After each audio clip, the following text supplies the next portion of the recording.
आज ना मला भाजी बनवायची नव्हती, कारण काय झालं, सकाळी ना मी जाताना ऑफिसला जातानाच म्हणजे सकाळी जेव्हा टिफिनला भाजी बनवली ना ती थोडीशी जास्त बनली गेली माझ्याकडनं आणि इथे मी 2 कंटेनर हे काढून ठेवलेत बघा। कालची जी चटणी आपली उरलेली ती पण मी आता संध्याकाळच्या नाश्त्यासाठी काढून ठेवलेली आणि सकाळी जो मूग मटकीचा थोडासा रस्सा केलेला मी तो देखील माझ्याकडे बराच उरलेला, त्याच्यामुळे आता संध्याकाळी मला भाजी करायची नाहीये, कारण परत जर मी आता संध्याकाळी भाजी केली ना तर ती परत उरून जाईल। तर आज मार्केटमधनं येताना मी ना हे जे कंद असतात ते घेऊन आली। याला काय म्हणतात मला आता आठवत नाही, करंदे म्हणतात की करांदे म्हणतात। ह्याच्याबरोबर अजून एक छोटे छोटे गोल असे येतात। पूर्वी हे पप्पा तुळशीच्या लग्नाला गावी जायचे ना तेव्हा येताना हे घेऊन यायचे। हे सुरण म्हणजे ज्यांच्याकडे गावी प्रॉपर असा केला जातो ना त्यांच्याकडनं ते घेऊन यायचे आणि ही गावची भेटवस्तू असायची। आता ह्या गोष्टी गावावरनं येत नाहीत कारण तेवढं जाणं होत नाही, पण हे ना जेव्हा मला विकत मार्केटमध्ये दिसतात ना तेव्हा मी घेऊन येते खायला। आता हे सध्या 50 रुपये पाव किलोने मला मिळाले, तर मी पाव किलोच घेऊन आले। पण त्याला ना खूप माती असते, पण एक्झॅक्टली याला काय म्हणतात ना तुम्हाला माहिती असेल तर मला नक्की कमेंट करून सांगा। म्हणजे कदाचित मला नाव लक्षात असेल, म्हणजे तुम्ही सांगितल्यावर मला आठवेल देखील, पण मला आता तरी आठवत नाहीये तुम्हाला ते सांगण्यासाठी। तर स्वच्छ धुवून घेतले, कारण सकाळी ना एका वेळेसाठी नाश्त्यासाठी मला ते होऊन जातात। म्हणजे तुम्ही चाट सारखं याचं करून खा किंवा असंच जरी बॉईल करून खाल्लात ना तरी हे छान लागतात। म्हणजे सकाळच्या नाश्त्याचं ना आपल्याला टेन्शन नसतं। असं काहीतरी प्रत्येक वेळेस वेगवेगळं आणि हेल्दी जर तुम्ही खाल्लात ना तर तुम्हाला तुमच्या नाश्त्यामध्ये व्हरायटी पण मिळेल आणि काहीतरी वेगळं खाल्ल्यासारखं वाटेल पण, आणि पोट पण खूप भरून जाईल। तर आज ना मी येताना 2 मेथीच्या जुड्या आणलेल्या आणि संध्याकाळच्या वेळेस मेथीच्या जुड्या आणायच्या ना म्हणजे निवडायला खूप वेळ जातो, निवडण्याला वेळ जातो आणि बाकीची कामं पण राहून जातात। तर शक्यतो या सगळ्या गोष्टी मी रविवारीच करते, पण आज मला भाजी बनवायची नव्हती आणि उद्या थोडंसं मला याचाच एक पदार्थ म्हणून न्यायचा आहे ऑफिसमध्ये, त्याच्यासाठी म्हणून मग मी मेथी घेऊन आली। म्हटलं चला आजच 2 जोडी नेऊ, अर्धी थोडीशी आत्ताला होईल आपल्याला आणि मग अर्धी आपण फ्रीजमध्ये तशीच ठेवू। तर इथे ना मी मेथी निवडून घेते। जेव्हा पण मी मेथी साफ करते ना, जेव्हा खूप मोठी अशी असते ना तेव्हा मग मी त्याच्या देठ कापूनच आणते, पण ही मेथी काही अगदी जून अशी नव्हती, थोडी कोवळीच होती आणि चांगली होती, ताजी लुसलुशीत होती, अगदी देठ पटकन मोडले जात होते त्याचे। म्हणून मी ना ती जेवढे मला देठ घेता येतील ना तेवढे त्याचे देठ घेऊन मी ते नीट क्लीन करून घेण्याचा प्रयत्न करत होती। आणि काय होतं ना, बऱ्याच वेळा आतमध्ये ना ओलावा असतो, कधी कधी पाणी मारून ठेवतात ना त्याच्यामध्ये, ती वरती तर खूप चांगली दिसते पालेभाजी पण आतमध्ये पूर्णपणे खराब झालेली असते।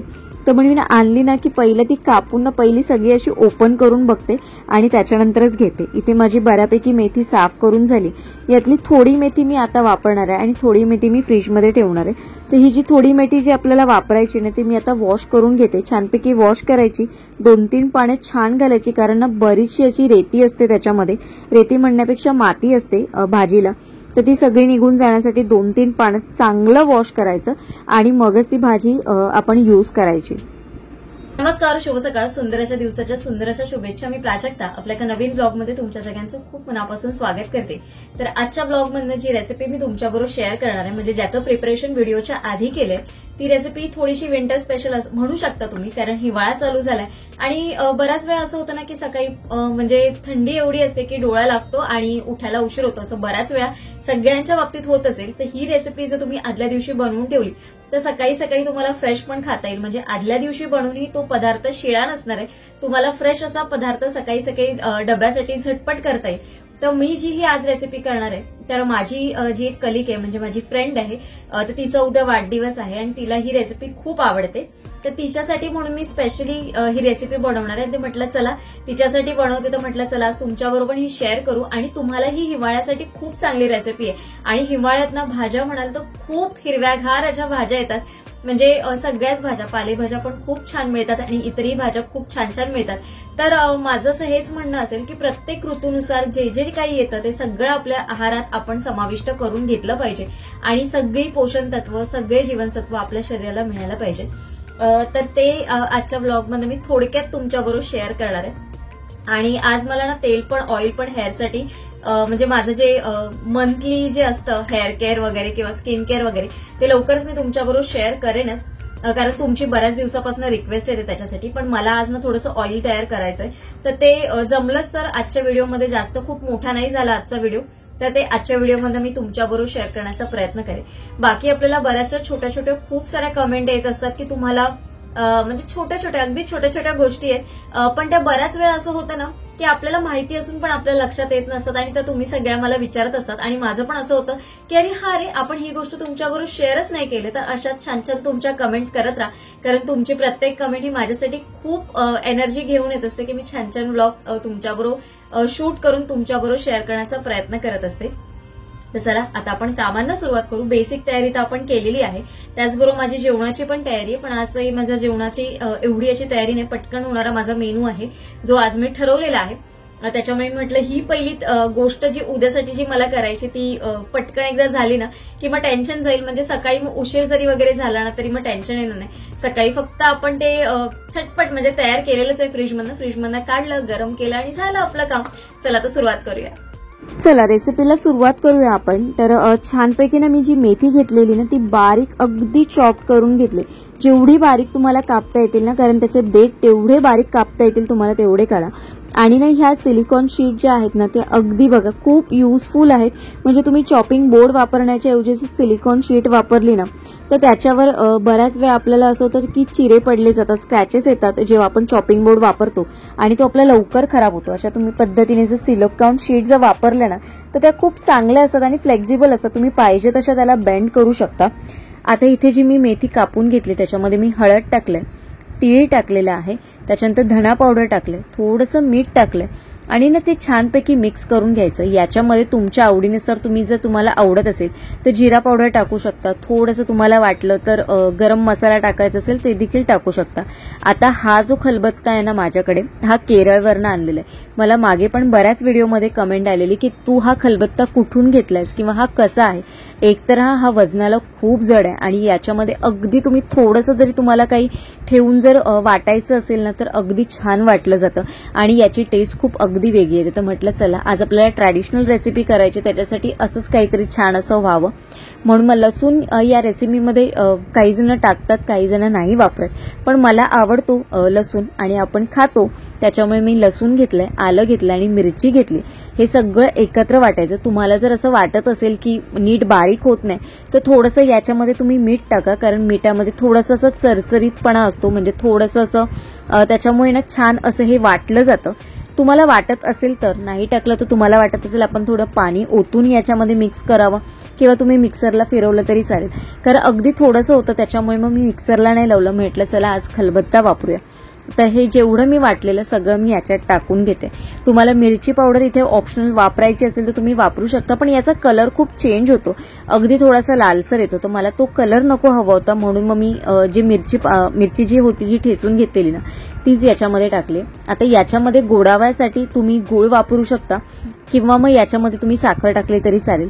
आता मी गूळ नाही घेतला, मी थोडीशी साखर घेतली. ऍक्च्युली गुळाने टेस्ट अजून चांगली येते, पण मला गूळ नको हवा होता पण म्हणून मग मी साखर घेतली आणि सगळं मिक्स करून घ्यायचं. याला ना थोडंसं मिक्स करून तुम्ही ठेवलं ना की याला पाणी सुटतं आणि त्या पाण्यामध्येच आपल्याला हे पीठ मळून घ्यायचं. याच्यामध्ये वेगवेगळ्या प्रकारचे पीठ तुम्ही टाकायचे आहेत, म्हणजे तुम्हाला जशी हवी असतील तशी. आता मी इथे 3 प्रकारचे पीठ टाकणार आहे. त्याच्या आधी मी सर्वात आधी लिंबू पिळून घेतलंय, कारण याच्यामध्ये थोडीशी तिखट म्हणा, गोड म्हणा, आंबट म्हणा अशी चव असेल ना त्याच्या सगळ्या चव बॅलन्स होतात आणि त्याचा एक वेगळाच फ्लेवर आपल्या या मुठियांना येतो. तर हे आहेत आजची जी रेसिपी आहे ती आहे मेथी मुठिया आणि खूप छान लागतात. तुम्ही जर ते डीप फ्राय केले तरी चांगले लागतात किंवा असे शॅलो फ्राय करले तरी खूप चांगले वाटतात. इथे मी अर्धा कप गव्हाचं पीठ घेतलंय, अर्धा कप ज्वारी बाजरीचं मिक्स पीठ घेतलेलं आहे आणि पाव कप मी बेसन घेतलेलं आहे. बघा अशा अंदाजाने मी तुम्हाला सांगितलेलं आहे प्रमाण, म्हणजे मी ज्या प्रमाणाने घेतलंय ते. अर्धी वाटी गव्हाचं पीठ घेतलेलं आहे, अर्धा वाटी ज्वारी आणि बाजरीचं मिक्स घेतलेलं आहे आणि पाव वाटी आपलं बेसन घेतलेलं आहे. थोडंसं जाडसर पीठ तुम्ही टाकलात तर अतिउत्तम, जर तुम्हाला मिळालं तर, नाही तर आपलं जे असं रुटीन असतं ते वापरलं तरी चालेल. आता ना पाणी थोडं थोडं टाकून आपल्याला हे मळून घ्यायचं आणि खूप अगदी घट्ट आणि अगदी पातळ असं मळायचं नाहीये. आणि ना मेथीचं प्रमाण कमी आणि पिठाचं खूप जास्त असं देखील नाही करायचं आपल्याला. जेवढी मेथी आहे आणि तेवढ्या त्याच्या पाण्यामध्ये जेवढं भिजलं जाईल ना एवढंच आपल्याला पीठ ओतायचं. खूप अगदी जास्त पीठ टाकलात ना तर सगळं पीठ लागणार खाताना, मेथीची टेस्ट काही अजिबात लागणार नाही. तुम्हाला जर वाटत असेल तर तीळ नंतर तुम्ही वरून टाकले तरी चालेल.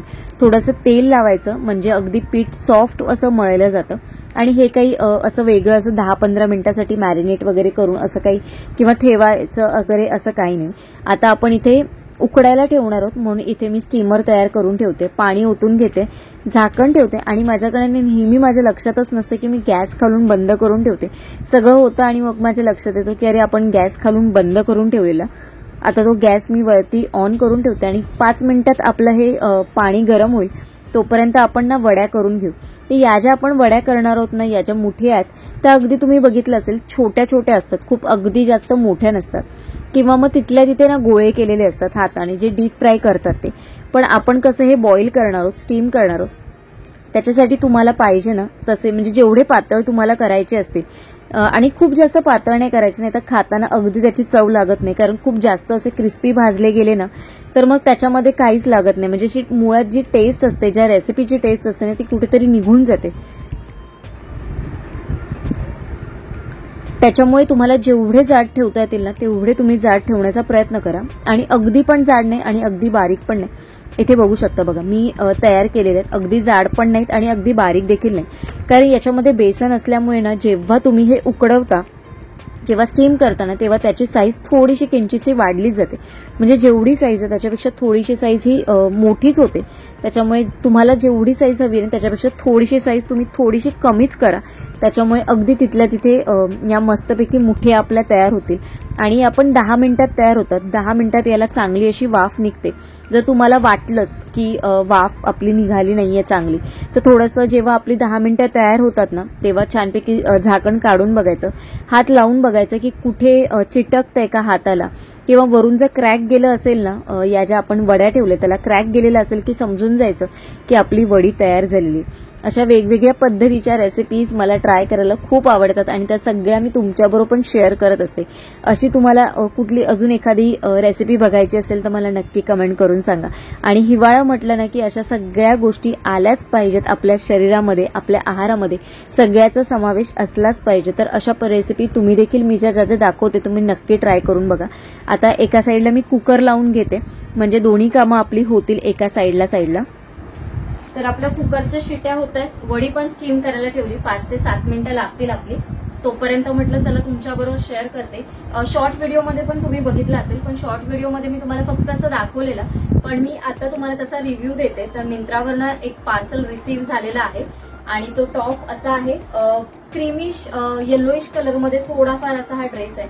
आणि बऱ्याच वेळा मला गुरुवारचा ना येल्लो कलरमध्ये ड्रेस घालायला आवडतात, तर मी त्याच्यासाठी म्हणून मागवलं. आणि येल्लो कलरमध्ये प्रत्येक ना तेच शेड घेण्यापेक्षा थोडंसं काहीतरी वेगळं म्हणून हा क्रीमिश येल्लो थोडा ऑफ व्हाईट कलर असा मी मागवलाय.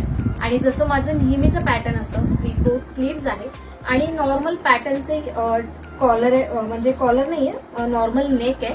बॅक साईडने तुम्ही म्हणाल तर जसा बंद गळा मी वापरते तसाच बंद गळा आहे आणि अगदी हलका आहे, सिल्क मटेरियल आहे आणि डेली वेअरच्या युजला मी वापरण्यासाठी मागवलंय. पण माझा विचार असा चाललाय की मी रिटर्न करू का, म्हणजे तेवढा असा चांगला वाटतोय की नाही मला कळत नाहीये. मी तुम्हाला शॉर्ट व्हिडिओमध्ये फक्त असं लावून दाखवलेला, पण मी आता तुम्हाला ना घालून दाखवते आणि याच्या खाली पण कसं पेअर करते, म्हणजे कसा लुक दिसेल तर तुम्हाला पण दाखवते. म्हणजे तुम्ही पण मला कमेंट करून सांगा की तुम्हाला हा ड्रेस कसा वाटतोय ते. तुमच्याबरोबर बोलता बोलता गप्पा मारता मारता इथे माझी 10 मिनिटं झालेली आणि तुम्ही बघू शकता खूप छान वाफ आली आणि कुठेही हाताला चिटकत नाही. आणि इथे तुम्ही बाजूला बघाल ना तर बघा इथे वरतून ना भेगा गेलेली आहे, क्रॅक गेलेली आहे, म्हणजे ते छान अशी आपली उकड तयार झालेली आहे. म्हणजे जे काही आपण हे मुठिया ठेवलेले ते तयार झालेले आहेत. तर ड्रेसचा लुक कसा दिसतोय मला नक्की कमेंट करून सांगा. बाजूला मी इथे तुम्हाला दाखवते की कशा पद्धतीने ड्रेस दिसतोय, पूर्ण लुक दाखवते म्हणजे तुम्हाला कळेल. आणि प्लीज मला कमेंट करा, कारण मला थोडंसं कन्फ्युजन झालंय की हा मी ड्रेस मला ठेवू की मी रिटर्न करू. सचिन बोलतोय की तू ठेव आणि माझं असं झालंय की नको, मला तेवढा असा चांगला नाही वाटत आहे, मी रिटर्न करावा. पण ऍक्च्युली कपडा खूप चांगला आहे याचा, खूप अगदी सॉफ्ट आहे, म्हणजे अंगावर घातलाय की नाही असं देखील कळत नाही, म्हणजे पूर्ण दिवस आपण छान असं कॅरी करू शकतो. तर आणि अजून एक गोष्ट, आजच्या ब्लॉगमध्ये जी रेसिपी मी तुमच्याबरोबर शेअर केलेली आहे ना त्याचं जे फायनल टच म्हणाल किंवा खाताना ती कशी दिसते ना ते मी तुम्हाला ना उद्याच्या शॉर्ट व्हिडिओमधनं शेअर करण्याचा प्रयत्न करेन. कारण आता फक्त मी ते करून फ्रीजमध्ये ठेवून देणार आहे. उद्या त्याला सकाळी तडका देईन ना तेव्हा मी शूट करेन आणि ते उद्याच्या शॉर्ट व्हिडिओमध्ये तुम्हाला बघायला मिळेल. जेवढं जमेल तेवढं मी शॉर्ट व्हिडिओ पण तुमच्याबरोबर शेअर करण्याचा प्रयत्न करणार आहे. म्हणजे मी कालपासनं म्हणाल तसं चालू केलेलं आहे आणि बघू जसं जसं जमेल तसं शॉर्ट व्हिडिओ मी टाकण्याचा प्रयत्न करेन आणि शॉर्ट व्हिडिओमधनं पण तुमच्याबरोबर काहीतरी वेगळं असं रेसिपीज किंवा अजून काही काही छान असं पोहोचवण्याचा प्रयत्न करेन. तर चला आजचा व्हिडिओ मी इथेच एंड करते. आय होप तुम्हाला आजचा व्हिडिओ आवडला असेल. आजचा व्हिडिओ थोडा जरी आवडला असेल तर लाईक शेअर, चॅनलला सबस्क्राईब करायला विसरू नका. तुमचा काही सजेशन्स असेल माझ्यासाठी आजच्या व्हिडिओसाठी तर नक्की कमेंट करायला सांगा. म्हणजे विसरू नका, तुमची प्रत्येक कमेंट ही माझ्यासाठी एक नवीन एनर्जी घेऊन येत असते. आणि उद्याच्या व्हिडिओमध्ये पण अजून छान असं इंटरेस्टिंग आपण एक पार्सल ओपन करणार आहोत. ते पण कुठलं आहे ते तुम्हाला काही आयडिया असेल तर मला नक्की कमेंट करून सांगा. चला तर उद्या एका छानशा ब्लॉगमध्ये भेटेन. तोपर्यंत सगळ्यांना Shri Swami Samarth. Bye bye and take care.